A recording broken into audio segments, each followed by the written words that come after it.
예레미야 48장 1절부터 25절 말씀 보겠습니다.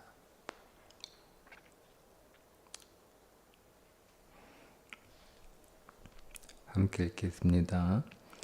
모압에 관한 것이라. 만군의 여호와 이스라엘의 하나님께서 이와 같이 말씀하시되, 오호라 누구여, 그가 유린 당하였도다.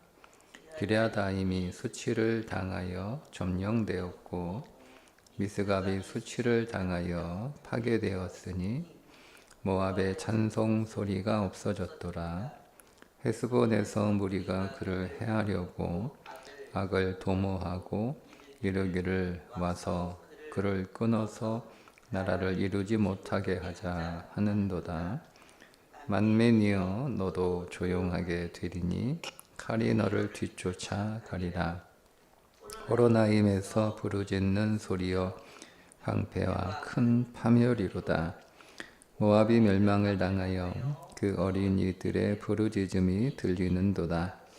그들이 루힛 언덕으로 올라가면서 울고 호로나임 내리막길에서 파멸의 고통스러운 울부짖음을 듣는도다.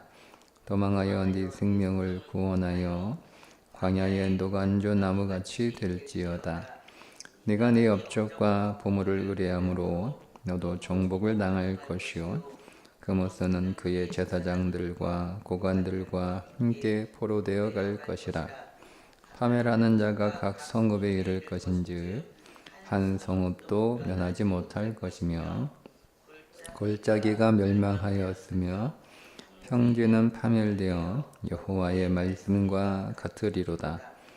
모압에 날개를 주어 나라 피하게 하라. 그 성읍들이 황폐하여 거기에 사는 자가 없으리로다. 여호와의 일을 게을리하는 자는 저주를 받을 것이요, 자기 칼을 금하여 피를 흘리지 아니하는 자도 저주를 받을 것이로다. 모압은 젊은 시절부터 평안하고 포로도 되지 아니하였으므로 마치 술이 그 찢기 위에 있고 이 그릇에서 저 그릇으로 옮기지 않음 같아서 그 맛이 남아있고 냄새가 변하지 아니하였도다. 그러므로 여호와께서 말씀하시니라. 날이 이르리니 내가 술을 옮겨 담는 사람을 보낼 것이라. 그들이 기울여서 그 그릇을 비게 하고 그 병들을 부수리니 이스라엘 집이 베델을 의뢰함으로 수치를 당한 것 같이 모압이 그못으로 말미암아 수치를 당하리로다. 너희가 어찌하여 말하기를 우리는 용사요 능란한 전사라 하느냐. 만군의 여호와라 일컫는 왕께서 이와 같이 말하노라. 모압이 황폐하였도다. 그 성읍들은 사라졌고 그 선택받은 장정들은 내려가서 죽임을 당하니 모압의 재난이 가까웠고 그 고난이 속히 닥치리로다. 그의 사면에 있는 모든 자여, 그의 이름을 아는 모든 자여, 그를 위로하며 말하기를, 어찌하여 강한 막대기 아름다운 지팡이가 부러졌는고 할지니라. 디본에 사는 딸아, 네 영화에서 내려와 메마른 데 앉으라. 모압을 파멸하는 자가 올라와서 너를 쳐서 네 요새를 깨뜨렸음이로다. 아르발에 사는 여인이여, 길 곁에 서서 지키며 도망하는 자와 피하는 자에게 무슨 일이 생겼는지 물을지어다. 모압이 패하여 수치를 받나니 너희는 울면서 부르짖으며 아르논가에서 이르기를, 모압이 황폐하였다 할지어다. 심판이 평지에 이르렀나니 곧 훌론과 야사와 넷밧과 디본과 느보와 벳디블라다임과 기럇아임과 벳가물과 벳무온과 그리옷과 보스라와 모압 땅 원근 모든 성읍에로다. 모압의 뿔이 잘렸고 그 팔이 부러졌도다. 여호와의 말씀이니라. 아멘. 48장은 모압 심판에 관한 예언의 말씀이 기록되어 있습니다.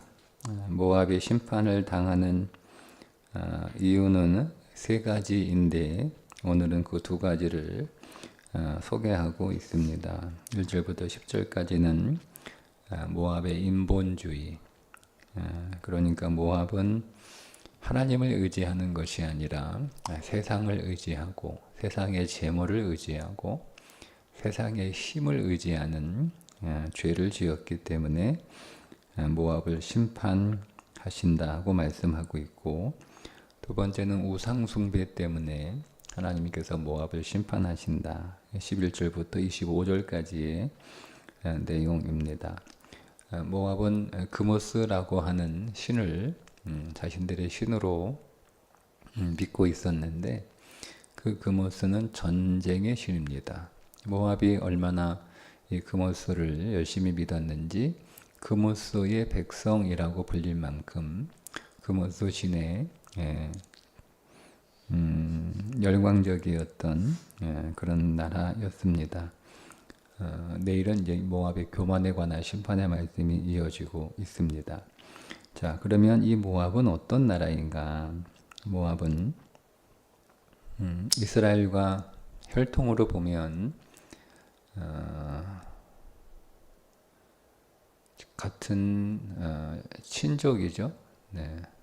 롯의 후손이기 때문에 이스라엘과는 남이라고 할 수 없는 그런 친족 관계의 나라입니다. 그럼에도 불구하고 모압은 이스라엘을 계속 괴롭혔던, 가나안 약속의 땅에 들어가지 못하도록 방해하는 일을 했던 그 대표적인 사건이 모압 왕 십볼의 아들 발락이 발람을 통해서 이스라엘을 저주하게 하려고 했던 대표적인 사건입니다. 그래서 하나님께서 이 모압을 심판하시기로 작정을 하시고, 그 내용이 어떻게 심판할 것인가, 어떻게 될 것인가에 관한 내용이 오늘 예레미야 우리가 읽은 본문에 자세하게 기록되어 있습니다. 하나님이 10개의 이방 나라들을 심판하시는데, 그 나라들에 관한 심판의 기록 내용이 바벨론이 가장 길고, 두 번째로 가장 긴 분량이 모압입니다. 성경에서 내용이 가장 많다, 또 아주 길다라고 하는 것은 그냥 내용이 많다, 그런 의미가 아니고, 그만큼 모압이 죄가 크다라고 하는 건데, 이 모압의 죄는 그들이 이스라엘 백성, 하나님이 택한 이스라엘 백성들에게 아주 안 좋은 영향, 아주 악한 영향을 끼쳤기 때문에 모압을 심판하시는 거죠. 그 지도를 보면 요단강을 중심으로 해서 요단 서편, 그러니까 왼쪽에 이스라엘 백성들이 정착하고 있고, 그 요단강 바로 옆에 위에는 암몬, 아래는 모압, 이렇게 살고 있습니다. 그리고 이제 동쪽으로 요르단, 지금의 요르단, 다른 이방 민족들이 살고 있는 거죠. 그러니까 이 모압은 어떤 것을 상징하냐면 믿음의 후손이죠. 롯의 후손이니까 믿음의 후손인데 교회와 세상 사이에 있는 사람을 모압이라고 부릅니다. 교회와 세상 사이에 있는데 그냥 단순히 교회와 세상 사이에 있는 게 아니라 교회와 세상 사이에 있으면서 교회에 나쁜 영향을 주는, 즉 세상의 인본주의와 세상의 우상과 세상의 교만을 가지고 들어와서 하나님의 택한 백성들이 믿음의 땅으로 들어가지 못하도록 방해하고 그들을 저주하고 그들을 현혹하는 그런 무리들을 모압, 그런 믿음 생활하고 있는 사람들을 모압의 신앙, 이렇게 볼 수가 있습니다. 하나님께서 그런 모압을 심판하시겠다라고 하는 거죠. 그러면 어떤 사람이 모압인가? 그러니까 왜 모압이 되는가? 그러니까 우리도 모압이 될 수 있는 가능성을 항상 가지고 있다라고 하는 것. 내가 교회 열심히 다니지만 나 역시 그 교회 안으로 깊숙이, 즉 그리스도 안으로 깊이 들어가야 되는데 그리스도 안으로 깊이 들어가지 않고 그냥 그 자리에 이렇게 오랫동안 머물러 있으면 우리는 모압처럼 살 수가 있습니다. 그러니까 우리는 그냥 나는 모압처럼 살지 않아야지 그렇게 해서 되는 게 아니에요. 우리는 계속 그리스도 안으로 계속 이렇게 더 들어가는 삶을 살지 않으면 우리는 모압처럼 세상과 신앙 사이에 양다리 걸치고 오히려 교회를 방해하고 교회를 나쁜 물들이는 그런 신앙을 살아갈 수 있다는 것을 우리가 이 모압을 통해서 깨닫게 됩니다. 자, 모압에 관한 묘사를 하고 있는 것 가운데 우리도 모압이 될 수 있다라고 하는 그 말씀의 구절을 좀 찾아보면 11절의 말씀이라고 할 수가 있습니다. 11절에 자 이렇게 기록하고 있죠. 모압은 젊은 시절부터 평안하고 포로도 되지 아니하였으므로 마치 술이 그 찢기 위에 있고 이 그릇에서 저 그릇으로 옮기지 않음 같아서 그 맛이 남아있고 냄새가 변하지 아니하였도다. 이렇게. 자, 이 말은 두 가지 면이 있어요. 긍정적인 면도 있고 부정적인 면도 있고. 자, 이 말씀을 긍정적인 면으로 보면 평안하고 포로도 되지 않고 그러니까 모압은 그동안 어려움을 겪지 않고 그렇게 순탄하게 잘 살았기 때문에 그리스도 안으로 더 들어가지 못하는 삶을 살게 되었다. 그런 의미입니다. 모압은 그 지형적인 조건 그리고 탁월한 어떤 대외 정책 때문에 침략을 많이 받지 않았던 나라입니다. 그가 위치한 지역 자체가 고원지대였기 때문에 요새의 역할을 자연적으로 했고 또 오랫동안 이민족의 침입을 받지 않았기 때문에 번영을 누릴 수 있었고 풍부한 수자원과 기름진 땅을 가지고 있었기 때문에 풍부한 농산물로 경제적 부를 누릴 수 있었습니다. 이렇게 군사적으로나 경제적으로 안정된 모압이 오랫동안 번영을 누려왔다라고 하는 것을 술이 그 찢기 위에 있고 이 그릇에서 저 그릇으로 옮기지 않았다. 이렇게 비유를 하는 거죠. 자, 그런 오랜 번영으로 인해서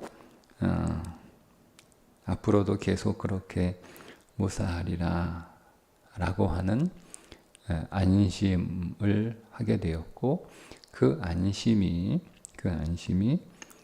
모압으로 하여금 인본주의, 우상숭배, 교만에 빠지게 했다는 겁니다.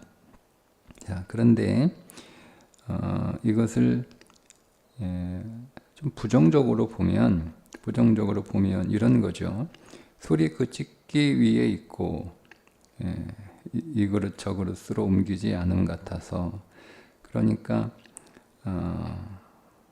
술을 이렇게 담가 놓으면 오래 담가 놓으면 찌꺼기가 밑으로 쭉 이렇게 가라앉아서 맛이 좋고 향기로운 그런 맑은 술이 되는 것처럼 모압이 그렇다는 거예요. 모압이. 그러니까 찌꺼기가 밑에 쭉 이렇게 가라앉았다 있다는 것은 그 술통이 흔들리지 않았다는 뜻이잖아요. 가만히 이렇게 두었으니까. 그러니까 뭐 요동하는 일이나 흔들리는 일이나 그런 일이 없었다라고 하는 거예요. 그리고 이 그릇에서 저 그릇으로 옮기지 않았다라고 하는 것은 가만히 이렇게 술통 안에 원래 담았던 술통 안에 계속 그대로 둬야지 그거를 자꾸 이 그릇 저 그릇 옮기면 맛이 변하잖아요. 그러니까 옮겨 다니지 않는 안정적인 일하다가 저 일하고 안 되면 다른 일하고 또 안 되면 다른 일하고 여기 살다가 저기 살다가 계속 이사 다니고 이 직장 저 직장 옮겨 다니는 그런 게 없었다는 거예요.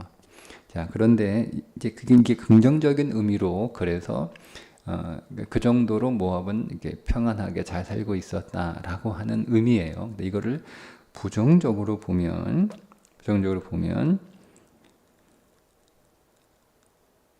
고난이 없이 곱게 살았기 때문에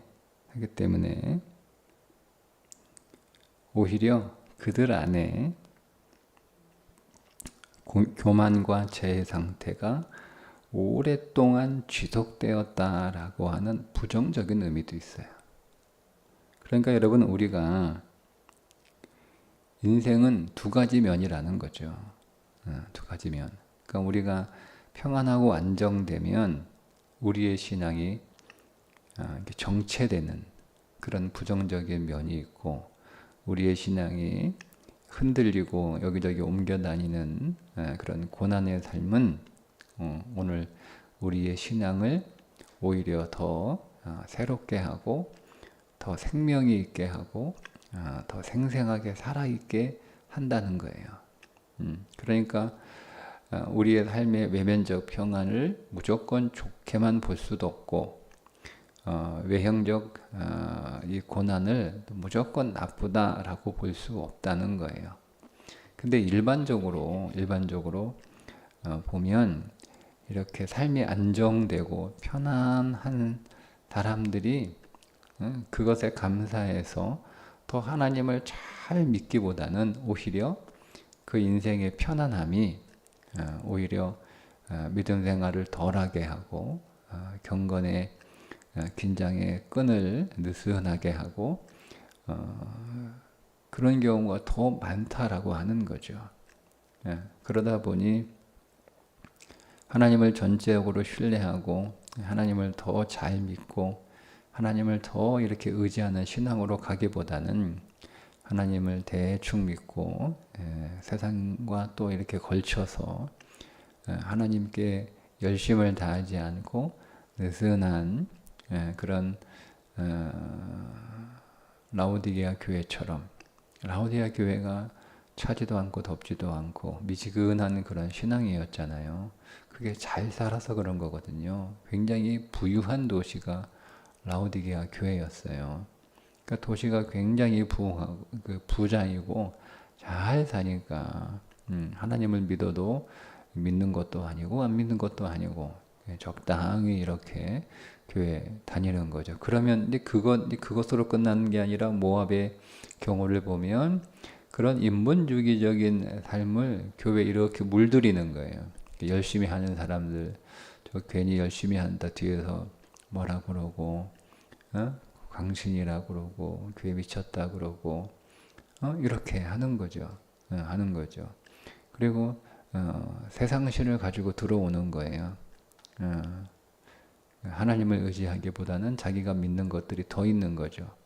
세상을 의지하고 세상을 신뢰하고 세상을 더 많이 모으는 일에 열심을 내고 그거를 교회 안에 들어와서 자랑하는 거예요. 세상을 자랑하는 거죠. 그러니까 그리스도를 자랑하는 것이 아니라 세상을 자랑해요. 그러니까 사람들이 그리스도를 자랑하는 소리를 많이 들으면 나도 그리스도를 더 소유하고 그리스도로 더 충만해지기를 소원할 텐데 세상을 가지고 들어와서 세상 자랑을 많이 하고 그 교회 안에 와서도 교회 밖에서도 세상 자랑 계속 일주일 동안 듣고 왔는데 교회 안에 와서도 세상 자랑을 또 들으니 그것을 들었던 교인들이 자기네는 이렇게 힘들게 살고 어렵게 살고 고난 가운데 있고 늘 몸부림치면서 치열하게 살아가는데 이 모압 같은 사람들은 편안하게 살고 고통이 없는 것 같고 삶에 고난도 없는 것 같고 늘 이렇게 평탄하고 그런 형통한 삶을 살아가는데 이 사람들이 세상을 막 가지고 와서 자랑을 해. 그러면 그거를 듣는 사람들이 그런 사람들이 마음을 빼앗기지 않겠어요? 예? 예, 그렇죠? 자, 근데 그게 단순히 자랑하는 것으로 끝나는 단순한 문제가 아니라 모압이 모압 왕 발락이 발람을 시켜가지고 이스라엘을 저주하게 했던 것처럼 그거를 좀 우리가 굉장히 좀 심하게 얘기하면 세상 물들이는 거잖아요. 그죠? 그게 성도들을 저주하는 거예요. 하나님께로 더 가까이 나아가게 하는 게 교인들을 축복하는 거잖아요. 그런데 하나님께로 가까워지게 하는 게 아니라 하나님으로부터 멀어지게 해서 세상과 가까워지게 하는 것이니 그게 그냥 자랑의 수준에서 끝나는 게 아니고 참 저 사람은 예수님은 자랑해야 되는데 세상 자랑 같구나 이런 수준의 문제가 아니고 이거를 심각하게 보면 교회를 저주하고 하나님의 백성들을 저주하는 거라는 거죠. 그래서 하나님이 그 모압을 심판하신다는 거예요. 자기들은 오랫동안 흔들리지 않는 평안한 삶을 살아서 술의 찌꺼기가 밑으로 쫙 가라앉고 그 위에는 맑은 술 그런 술이 된 것처럼 이거를 저거로 옮기지 않아서 맛이 변하지 않는 좋은 맛의 술이 된 것처럼 그렇게 앞으로도 계속 그렇게 될 거라고 생각하는데 하나님이 그들을 심판하시겠다 라고 말씀하시는 거예요. 그러니 여러분 우리가 어떤 삶의 상황 가운데 있든지 우리의 삶의 방향은 항상 그리스도를 향해서 계속 가고 있어야 돼요. 그게 복된 삶이에요. 그게 진짜 복이에요. 그러니까 여러분 우리는 자꾸 외형적인 형태를 가지고 내 삶이 복이다 아니다 이렇게 자꾸 우리가 보려고 하는데 그 외형적인 삶이 본질은 아니고 내가 어떤 외형적인 삶을 살고 있든 그리스도를 향해서 계속 가고 있으면 지금의 나는 복받는 인생이에요. 그런데 외형적인 삶이 어떠하든 상관없이 그리스도께로 가고 있지 않으면 신앙은 정체라는 게 없어요. 신앙은 앞으로 가든 뒤로 가든 둘 중에 하나예요. 정체되어 있는 듯 보이지만 사실은 뒤로 가고 있는 거예요. 그러니까 내가 부유해도 내가 그리스도께로 향하고 있지 않고 점점 멀어지고 있으면 그 부유함이 우리에게 악인 거죠. 내가 가난해도 그 가난 때문에 그리스도께로 가고 있다면 그 가난함이 내게 복이 되는 거예요. 그러니까 우리는 복을 성경은 끊임없이 복의 본질은 그리스도라고 하는 것을 계속 말씀하고 있어요. 계속 말씀하고 있어요. 그런데 우리는 여전히 우리 안에 인간의 욕망과 욕심이 가득하기 때문에 복을 외형적인 부유함을 자꾸 복으로 보는 거예요. 복으로 보는 거예요. 그래서 여러분 그 복의 시선을 완전히 바꿔놓는 게 마태복음의 팔복, 산상순 팔복이에요. 가난한 자는 복이 있나니 천국이 저희 것이미로다. 복은 천국이잖아요. 그죠? 복은 천국이라는 거예요. 그게 하나님의 아들이라 일컬음을 받을 것이라. 다 복은 뒤에 있는 거예요. 초점을 바꿔라. 우리가 외형적으로 가난하든 의에 줄이고 목마르든 우리가 고난을 당하든 형편이 어렵든 이런 게 우리의 삶의 본질이 아니고 우리의 삶의 본질은 뒤에 나오는 거. 천국을 소유하고 하나님의 자녀라 일컬음을 받고 의로운 백성이라 인정받는 이것이 우리의 삶의 진짜 복이다 라고 예수님이 친히 교정을 해주시잖아요. 우리는 그 말씀을 읽으면 우리는 자꾸 이제 그 말씀이 부담스러운 거죠. 나는 가난하고 있기보다는 부자가 되고 싶은데. 근데 만약에 그 부유함이 천국에서 멀어지는 결과를 가져오면 그거는 복이 아니에요. 가난함이 천국으로 오늘 우리를 인도하고 천국을 더 사모하게 하고 이 땅이 아니라 하나님 나라를 대망하게 하게 하는 신앙을 우리에게 찾아다고 있다면 그 가난함이 복이라고 하시는 그 하나님의 말씀을 우리가 믿음으로 아멘 할 수 있어야 되는 거예요. 다시 오늘 말씀으로 돌아가면 모압을 통해서 오늘 우리의 삶의 본질은 그리스도께로 더 가까이 나아가는 거예요. 그러니까 모압이라고 제가 모압의 지형적 위치를 설명해 드렸잖아요. 이스라엘과 세상 사이 중간에 끼어 있는. 근데 이게 그냥 지형적으로 보면 계속 모압은 그 땅에 살고 있지만 어떤 의미에서 보면 모압은 점점 멀어지고 믿음에서 멀어지고 세상과 더 가까워지는 삶을 살고 있었던 나라. 그게 모압과 암몬이에요. 믿음의 자손들인데, 믿음의 후손들인데 계속 세상과 가까워지고 하나님으로부터 멀어지고 있는 상태. 그 모압과 암몬을 오늘은 모압을 심판하신다는 거예요. 그렇게 심판을 하셔야 그 모압이 뭐가 되는 거예요? 하나님의 백성이 되는 거예요. 그 심판을 받아서 하나님의 백성이 된 대표적인 사람이 누굽니까? 그게 룻이에요. 룻. 모압 여인 룻. 그래서 그가 심판을 받아, 어떤 의미 심판이죠. 심판을 받아 돌아오잖아요.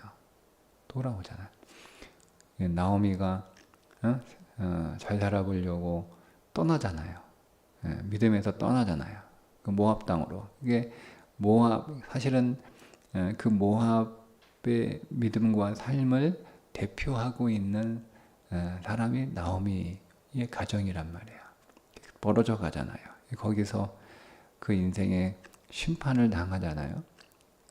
그 심판을 당해서 다시 어떻게 해요? 돌아가잖아요. 믿음으로 돌아가잖아요. 근데 적당히 돌아가는 게 아니잖아요. 신앙은 장소만 바꾸는 게 아니에요. 그죠? 룻기에서 우리가 읽어야 되는 건 장소만 바뀌어요. 내가 교회 안 나가다가 하나님의 징계로 교회에 다시 나오게 됐다. 그 장소만 바뀌는 거예요. 우리는 그리스도 안으로 교회 안으로 다시 들어오는 것을 다시 그리스도 안으로 들어오는 것이 되어야 되는데 어떤 사람들은 그리스도 안으로 들어오는 게 아니고 그냥 교회 안으로 교회만 다시 온 거예요. 그리스도 안으로 돌아온 게 아니고. 그러니까 교회 안으로 다시 교회 다니게 된 것, 교회 나오게 된 걸 다시 신앙을 회복했다라고 생각하는 거죠. 그게 그리스도 안으로 다시 돌아가지 않으면 교회를 다시 나와도 신앙이 회복된 건 아니에요. 종교가 좀 회복된 것일 수는 있으나 신앙이 회복된 건 아니죠. 오늘 이 모압을 통해서 오늘 우리가 다시 한번 하나님 앞에 기도하기는 하나님 계속 나의 어떤 상황이든 나의 삶의 어떤 형편이든 그것을 가지고 그리스도께로 더 가까이 나아가는 가난하면 가난을 통해서 그리스도께 나아가고 부유하면 그 부유함이 그리스도께 더 가까이 나아가게 하는 우리의 기도가 되게 해 주옵소서. 그래서 오늘도 그리스도께로 더 가까이 나아가고 그분 안으로 더 들어가고 그분으로 더 충만한 하루가 되시기를 주님의 이름으로 축복합니다. 기도합니다. 하나님 아버지, 우리가 세상의 편안함 속에 취해 있으면 우리의 삶이 편안한 것으로 끝나지 않고 우리가 더 신앙 안으로 들어가는 우리의 믿음의 경주도 느슨해질 수밖에 없다는 것을 깨닫게 하여 주셔서 표대를 향하여 믿음의 경주를 쉬지 않는 하나님을 온전히 원하며 늘 그리스도를 향하여 전진하는 자들이 되게 하여 주옵소서.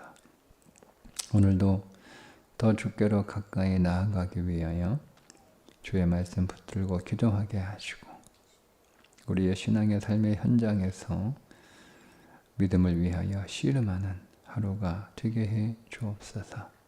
예수님의 이름으로 기도합니다. 아멘.